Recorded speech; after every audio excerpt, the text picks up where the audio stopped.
Bismillahirrahmanirrahim. Ya, perlu diketahui ya bahwa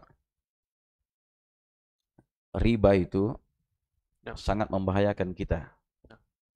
Itu dulu pokok yang harus kita ketahui untuk diri kita sendiri. Kita harus betul-betul meyakini bahwa yang namanya riba itu adalah dari perkara yang sangat dimusuhi oleh Allah Subhanahu wa taala dan Rasul-Nya. Bahkan tidak ada ayat di dalam Al-Qur'an yang mengajak perang dengan pelaku dosa kecuali apa? Terhadap pelaku riba. Terhadap pelaku riba. Nah, orang yang melakukan riba itu dosanya sangat besar. Bahkan orang yang melakukan riba itu akan mendapat laknat dari Allah Subhanahu wa taala. Dan ini yang banyak menjangkiti kaum muslimin terhadap riba ini ya. Kadang mereka menganggap bahwa hidup ini tidak akan bisa berhasil tanpa riba. Kan begitu? Tidak bisa berhasil tanpa riba. Kalau mau buka usaha, kalau kita tidak berbuat riba, katanya lambat kita berhasil. Padahal keberhasilan itu yang dianggap keberhasilan itu bukan dengan melihat sekaligus banyaknya. Tetapi keberhasilan itu adalah dengan keberkahannya. Sebagaimana yang Nabi doakan tadi ya, keberkahan untuk umatnya. Karena sesuatu yang berkah itu, itulah keberhasilan.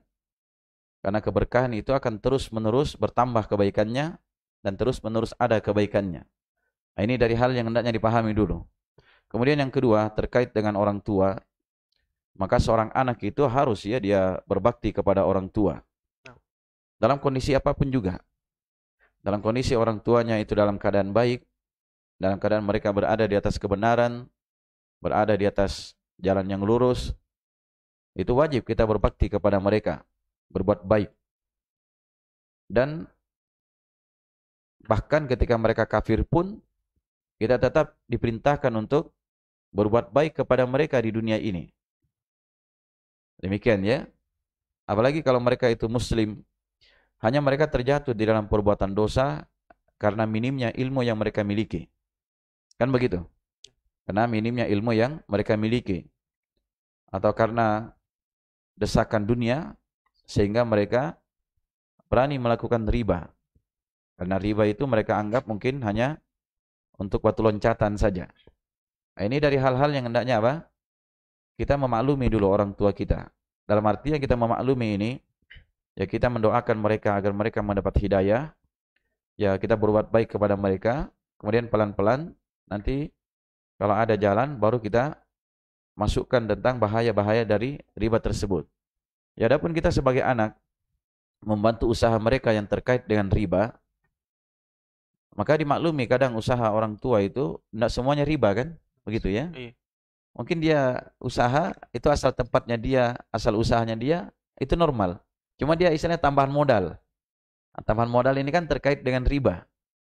Dari hal yang seperti ini namanya itu usaha yang bisa bercampur antara yang baik dengan yang tidak baik. Ya adapun kita sebagai anak, itu tidak ada tanggung jawab kita di situ. Artinya mereka yang melakukannya, kita yang menerima dosanya. Itu tidak ya. Hanya saja ketika mereka melakukannya, kita yang pertama harus mengingkari dengan hati kita. Kemudian yang kedua mendoakan mereka agar Allah beri hidayah, Allah berikan taufik agar mereka bisa lepas dari dosa tersebut. Dan yang ketiga, dalam hal membantu, kalau kita membantu mereka dalam rangka mereka adalah orang tua kita bantu ya. Dia orang tua kita, dia punya usaha. Kita berbuat baik, bantu mereka agar mereka bagus usahanya dan sehingga mereka bisa melunasi ribanya tersebut, itu yang diharapkan. Adapun terkait dengan dosanya, kalau kita memang tidak terlibat di dalam pengadaan riba itu, maka insyaallah taala kita tidak akan menanggung dosanya. Paham ya? Karena itu kata para ulama, al-itsmu 'alal mubashir. Dosa itu langsung terhadap orang yang melakukannya. Artinya terhadap orang yang memang langsung melakukannya, mereka yang menerima dosanya. Adapun kita membantu ini, dia sebagai orang tua kita, bukan maksud kita membantu dalam perbuatan ribanya. Perhatikan nih kalimatnya ya. Kalau kita memang ridho dan bermaksud membantu ribanya, di sini kita dapat dosanya. Tapi kalau kita hanya membantu mereka dalam usahanya dia, dan tidak terlibat dengan ribanya, ya kita bantu orang tua tadi dalam rangka apa? supaya orang tua itu bagus usahanya bisa melunasi ribanya, kan begitu? Hal yang seperti ini insyaallah taala kita tidak akan masuk di dalam perbuatan orang tua tadi. Ini tugas seorang anak. Jadi tugas seorang anak itu bagaimana dia berusaha membantu orang tuanya lepas dari kejelekan dan lepas dari dosa-dosa yang seperti ini. Itu yang sangat diharapkan. Makanya jalan yang dia lakukan, dia berbuat baik kepada kedua orang tuanya, dia mengingkari perbuatan tersebut, kemudian pelan-pelan dia usahakan bagaimana orang tuanya bisa lepas dari perbuatan riba tersebut. Demikian barangkali. Barakallahu fikum.